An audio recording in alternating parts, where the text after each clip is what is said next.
निशिकांत दुबे, दिनेश शर्मा, दो सांसद अब ये तय करेंगे कि सुप्रीम कोर्ट को क्या बोलना चाहिए और क्या नहीं बोलना चाहिए। क्या आप ये ऐसा मानते हैं?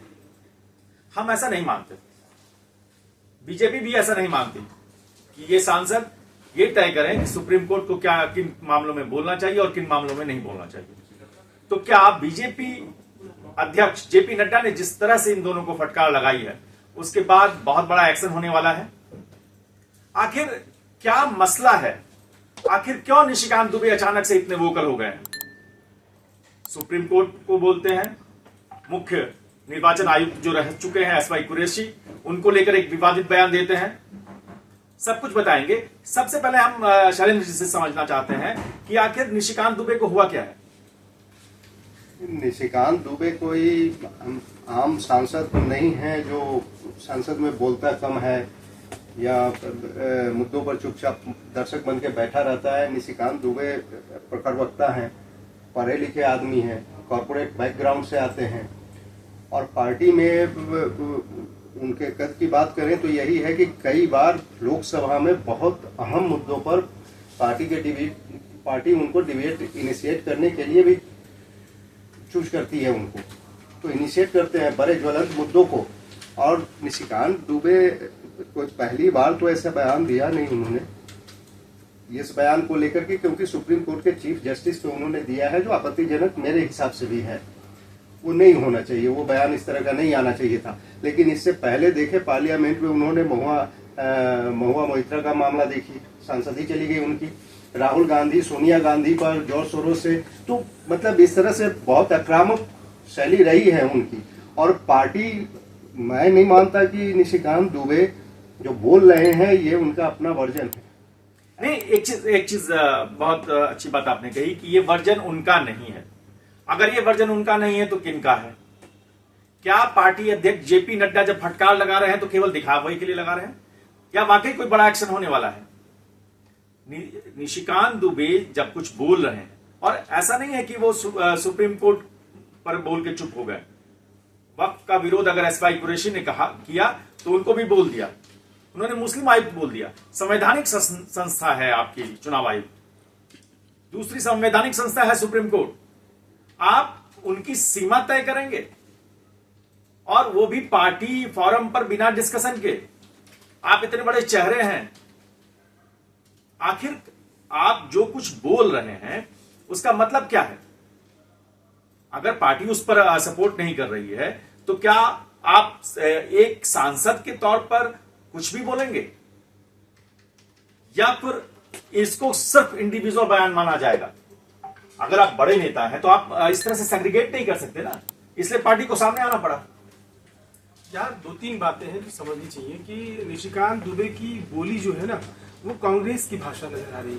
कांग्रेस ऐसे ही संवैधानिक संस्थाओं पे सवाल उठाती है, सीबीआई, ईडी, सुप्रीम कोर्ट, चुनाव आयोग, इन सब पर सवाल उठाने का काम अब तक विपक्ष करता रहा है। अब सरकार में बैठा एक सांसद सवाल उठा रहा है तो समझना पड़ेगा कि ये मुद्दा छोटा सा नहीं है। और निशिकांत दुबे पढ़े लिखे एमबीए किए हुए सांसद हैं, कॉर्पोरेट बैकग्राउंड से आते हैं, उनको पता है कहाँ कितना बोलना है।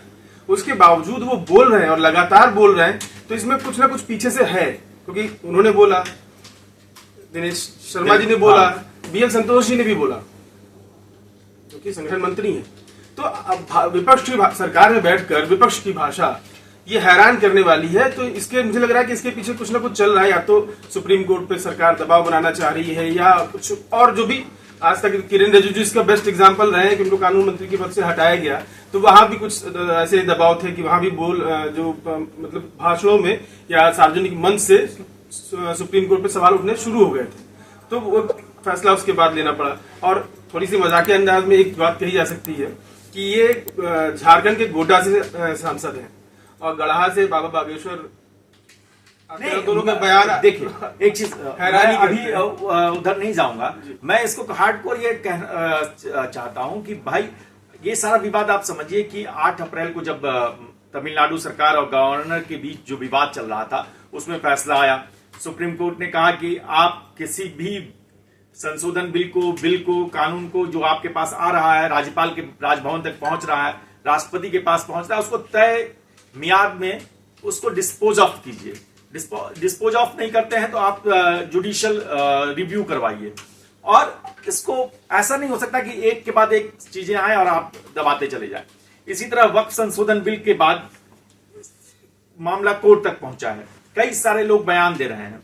इन सब के बीच जगदीप धनखड़ आते हैं। पहले वो कहते हैं कि आप सुप्रीम कोर्ट संसद को, विधायिका को गाइड नहीं कर सकता, फिर निशिकांत दुबे कहते हैं, फिर दिनेश शर्मा कहते हैं, और जगदीप धनखड़ उपराष्ट्रपति हैं, एक संवैधानिक पद है, उनका रिएक्शन एक अलग तरीके से देखा गया। उसमें बीजेपी या पार्टी को आगे आकर कोई सफाई देने की जरूरत नहीं पड़ी। लेकिन जब निशिकांत दुबे बोलते हैं, जब दिनेश शर्मा बोलते हैं, तब यह मामला आ जाता है कि क्या बीजेपी इन संस्थाओं को, सुप्रीम कोर्ट जैसी संस्था को आप सीधे सीधे चैलेंज करेंगे? क्या एक अनार्की की स्थिति पैदा होगी? इसलिए मुझे लगता है कि जेपी नड्डा को आके कहना पड़ा है। क्या आपको लगता है कि ये जो कंट्रोवर्सी बढ़ेगी, कुछ वकील गए हैं अटॉर्नी जनरल के पास कि भाई हमको अवमानना का मामला चलाने दीजिए निशिकांत दुबे के खिलाफ, जगदीप धनखड़ के खिलाफ, तो ये जो कंट्रोवर्सी बढ़ रही है, आपको लगता है कि बहुत बड़ा एक्शन होने वाला है दिनेश शर्मा के खिलाफ, निशिकांत दुबे के खिलाफ? मुझे ऐसा लगता नहीं है। एक्शन होना होता तो अब तक हो चुका होता। उनको बयान दिए हुए आज तीसरा दिन है, तो मुझे नहीं लगता कि एक्शन है इसमें। कुछ एक्शन बहुत ज्यादा होना है इसमें। और जैसा कि मैं पहले भी कहा कि कई लोग सवाल उठा रहे हैं कि वक्त पे कोर्ट का जजमेंट आया, उसके इतने दिनों बाद ये सब चीजें हो रही है, तो इसका एक मतलब ये भी आप निकाल सकते हैं कि बहुत सोच समझ के, बहुत इस पर विचार विमर्श करके इस तरह की बयानबाजी हो रही है। ये कोई अचानक से कोई रिएक्शन आया हुआ नहीं है। इस पर पर्याप्त अच्छी तरीके से विचार किया गया है, ऐसा मुझे लगता है। दूसरी चीज ये है कि ये तो ठीक है, ये भाषा जो उनकी है, मैं व्यक्तिगत रूप से भी उसको नहीं सपोर्ट कर सकता, खासकर चीफ जस्टिस के लिए जो उन्होंने किया। लेकिन एक बात और है, अब जैसे आपने पूर्व मुख्य चुनाव आयुक्त का, उन्होंने व्यक्तिगत कैपेसिटी में, पर्सनल कैपेसिटी में एक बयान दिया, वक्त पर कहा कि भाई ये तो डेविल लॉ बताया कि भाई मुसलमानों की जमीन हड़पने के लिए है।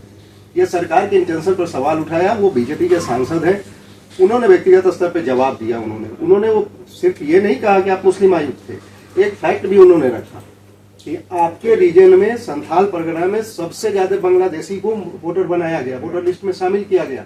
ये फैक्ट है। संथाल परगना त्रस्त है बांग्लादेशियों से। तो मैं ये कह रहा हूँ कि उनका तो एक काउंटर जवाब आना चाहिए था, उनका कुछ फैक्ट आने चाहिए थे उनके। नहीं, मेरा सिर्फ इतना कहना है कि आज जो इतने सारे सवाल उठा रहे हैं उसके पीछे भी तो कोई वजह है। मैं नहीं एक चीज शैलेंद्र जी, आपके पास आएंगे। एसवाई कुरैशी ने जो कहा, उन्होंने जिस भाषा का इस्तेमाल किया, भयानक और शैतानी चाल, वक्फ कानून के लिए किस जमीन हड़पने की भयानक और शैतानी चाल, मुसलमानों की जमीन। हाँ, तो ये जो भाषा है एसवाई कुरैशी की, इस पर निश्चित रूप से सवाल उठाए जा सकते हैं। लेकिन आप एक भाषा के विरुद्ध में मुस्लिम आयुक्त कह देना, आप जो सांसद हैं, आपके बयान का मतलब है, और जो कंट्रोवर्सी चाहते हैं, आप रिफ्ट को बढ़ाएंगे या रिफ्ट को घटाएंगे? आप जेपीसी में हैं, आप पीएसी में हैं, आप तमाम ऐसी संस्थाओं में हैं जहां से नीतियां बनती हैं हिंदुस्तान की। तो निशिकांत दुबे का ये एग्रेशन और ये सीजीआई के लिए ये कह देना कि गृह युद्ध जैसे एक्सट्रीम लेवल के बयान दे देना, तो कहीं ना कहीं सीमा, जिस सीमा की याद सुप्रीम कोर्ट को दिला रहे हैं, वो सीमा तो आप खुद भी क्रॉस कर रहे हैं।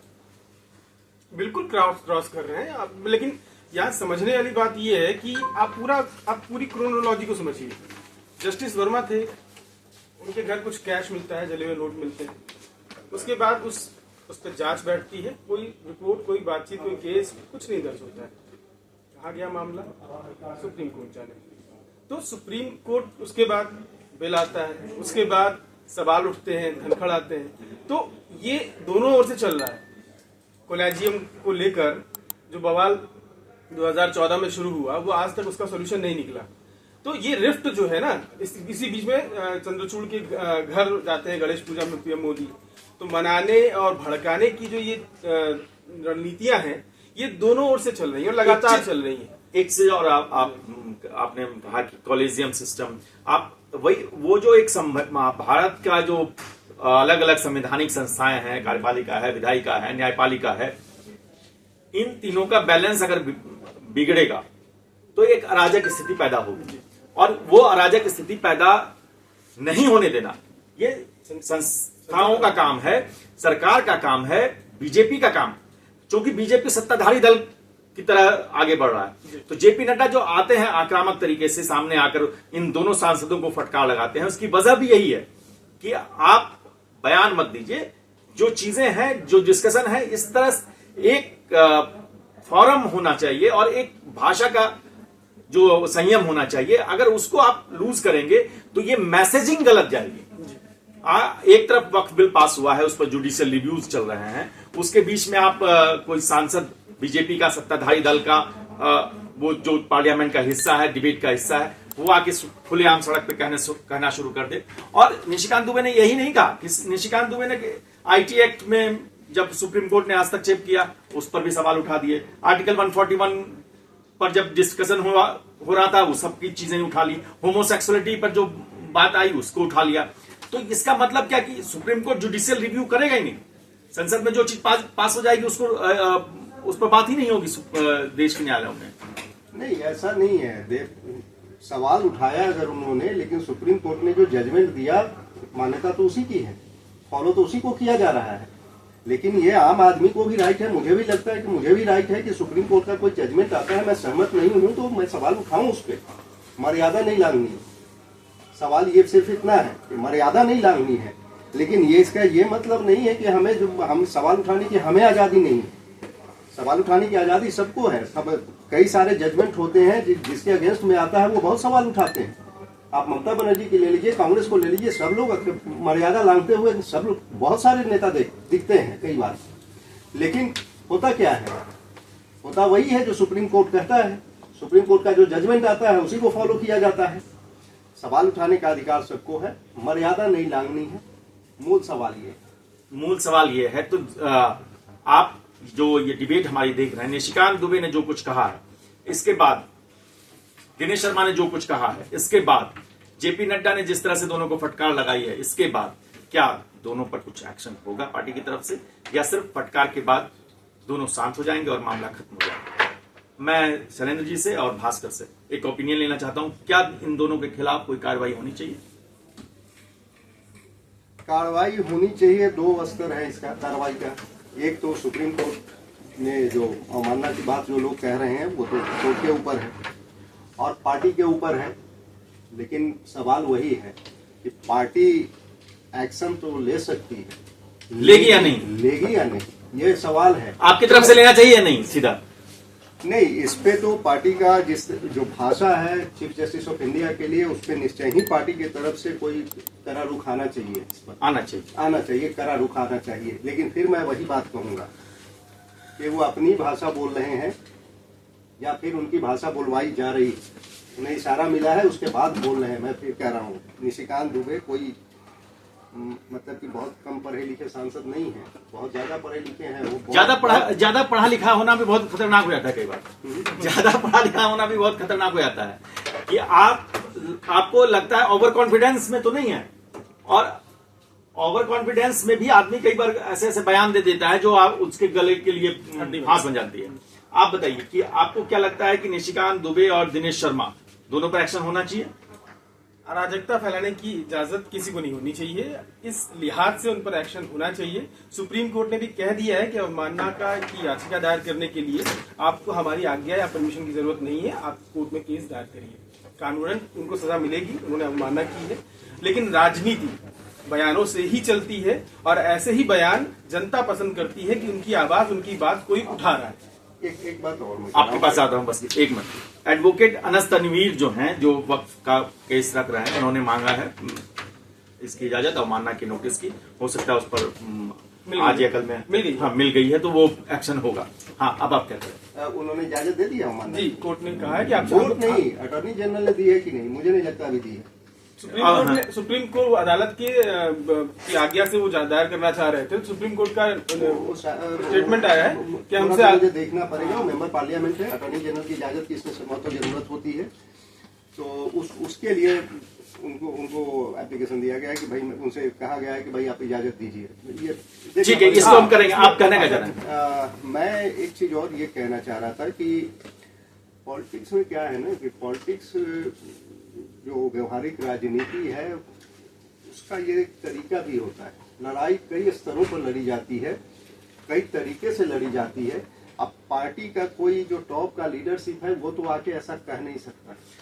तो नहीं, आप इसका मतलब कह रहे हैं कि आपको जो स्क्रिप्टेड है ये सब कुछ, मुझे ऐसा लगता है। ठीक है, देखते हैं। ये तय होगा इससे कि आगे आने वाले 2-4 दिनों में निशिकांत दुबे की बयानबाजी थमती है, नहीं थमती है, दिनेश शर्मा की बयानबाजी थमती है, नहीं थमती है, कोई नया बयानवीर आता है, नहीं आता है, और जेपी नड्डा या पार्टी क्या एक्शन लेती है। आप कमेंट करके जरूर बताइए कि इस मामले में होना क्या चाहिए। क्या इन दोनों सांसदों के खिलाफ एक्शन होना चाहिए या फटकार के बाद, वार्निंग के बाद इन्हें कुछ वक्त देना चाहिए? आप कमेंट कर हमें जरूर बताएं। देखते रहिए न्यूज कॉरिडोर्स। न्यूज़ कॉरिडोर्स आप हमें यूट्यूब पर, इंस्टाग्राम पर, एक्स पर और फेसबुक पर फॉलो कर सकते हैं।